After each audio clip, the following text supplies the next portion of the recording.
In a world that's just constantly throwing information at us, how do we find our own solid place to stand? Well, that's really the question at the heart of what we're exploring today. It's all about finding the wisdom in having our own stance. So let's get into it. This quote just nails the modern paradox, doesn't it? It's like we have access to literally everything, but our ability to actually pay attention just seems to be, well, withering away. We're swimming in information, but finding a genuine, authentic stance, that's getting harder and harder.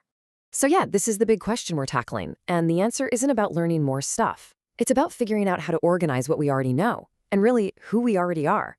It's about going from feeling scattered to feeling centered. And the risk if we don't find that stance, it's actually pretty huge. The source material calls it the disappearing self. It's this danger that in constantly reacting to all the noise around us, we end up losing touch with our own core, with our own voice. Now, what I find really fascinating about the source material here is its goal. It's not actually trying to teach you something brand new. Nope. It's more like a companion, something to help you slow down and remember these timeless ideas, like trust, balance, patience, and let them settle back into their proper place inside you. Okay, so where do we even begin? Well, the first step is all internal. It's about looking at all our scattered thoughts, our notes, our feelings, and seeing them not as a chaotic mess, but as raw material just waiting to find its center. I mean, listen to this beautiful couplet from the source. It's basically our guide here. What it's telling us is that the stuff that feels scattered isn't necessarily disordered. It just hasn't found its home yet. And the key to helping it find that home is this one little concept: measure. Just think about your own mind for a second. It's often a jumble of things, right? Moments, ideas, feelings, all mixed up like this. But here's the brilliant point the source makes. We don't first organize our thoughts and then write. It's the other way around. We get organized as we write. The act of just gathering it all together is the first step toward order. And here's the path to get there. It's pretty straightforward. First, you gather everything up.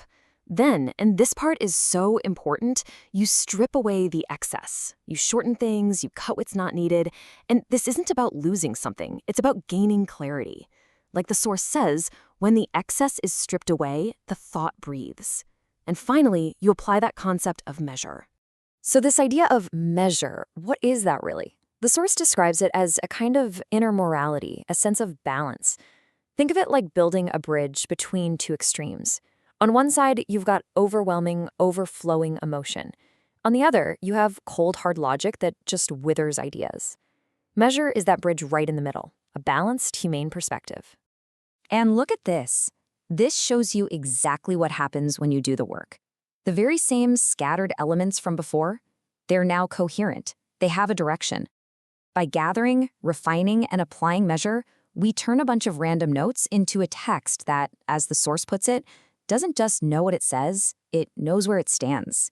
Okay, so that's all the internal stuff, but how does this actually show up in the real world?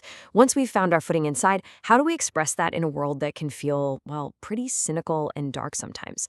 The source gives us this amazing idea, the day-faced stance. I absolutely love this phrase. Being day-faced, it's not about being loud or picking fights. It's a quiet, dignified, and just persistent insistence on goodness. It's a refusal to let the darkness become normal. It's a kind of presence that can teach people things without you even having to say a word. To explain this, the source uses this really powerful metaphor of a well. Our inner world can get murky, right? Filled up with careless judgments, thoughtless reactions, abandoned responsibilities. To clean it out requires what the source calls a silent descent. It's patient, constant work that nobody's going to applaud you for. It's about taking responsibility for your own inner clarity. And here's the kicker, right? The potential for clarity, it's always there. The water in the well is just waiting to be clear. The problem isn't the water itself. It's our willingness to actually lean over, to look inside, and to do that patient work of cleansing it. So what happens when this day-faced person gets hit with criticism or negativity? They respond with a salam, which just means a greeting. Now, this isn't a retreat, and it's not an escape. It's an incredibly powerful stance that just affirms your position without inviting a fight. It says, plain and simple, I am here, and I know the measure of my work. All right, let's connect all these dots. We've talked about the internal work, getting our thoughts in order, and we've talked about the external practice, maintaining that day-faced stance.